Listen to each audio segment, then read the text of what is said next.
Volunteers are the backbone of our sport. We have to have volunteers, and especially when we get those folks that give of themselves in a way that also raises the spirits of young children.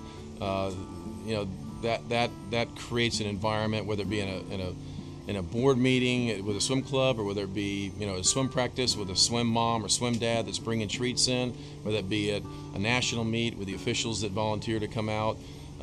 All those things end up making a huge difference.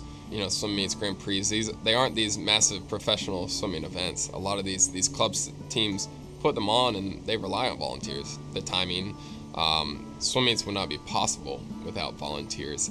It's incredible how many people are itching to help out us, and I feel like sometimes we don't give enough back to them and show enough appreciation for what they do. They're the people you never see. The officials are mostly all volunteers usually, the timers, the people working the scoreboard, everything like that. So they're what make the meet run. Without volunteers, we wouldn't have swimming. There are officials that are at meets that you see at almost every meet. They're always working hard. There are timers that are at meets that, you need 3 timers per lane sometimes, so you need 24, 25 volunteers right there. Sometimes there's 2 courses running, you need 50 timers.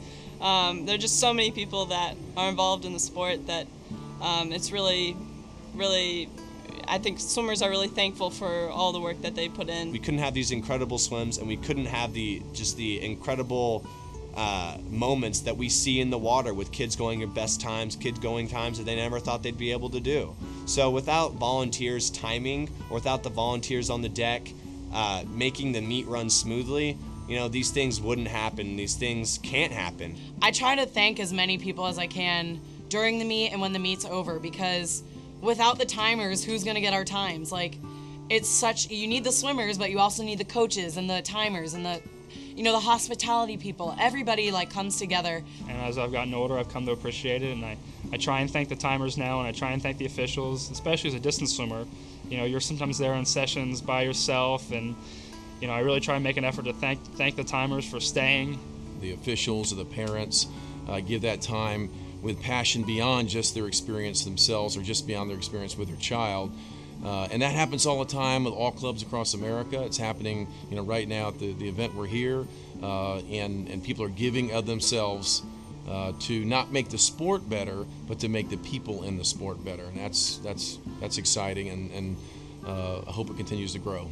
There's nothing greater that we can provide back to the sport is volunteerism, and to be able to, in my position, to thank everyone and just thank you for all the work that everyone does, from being a referee to being a meet official to working every meet that goes on in the country. I personally thank you, and every kid out there thanks you, and we couldn't do it without it. A swimming pool is a swimming pool. Hospitality areas, the volunteers, everybody working it is really what makes a venue great. To all the volunteers out there, thank you. Your sacrifice of your time and your effort, really, it doesn't go unnoticed, and we really do appreciate it from everybody on Team USA Swimming.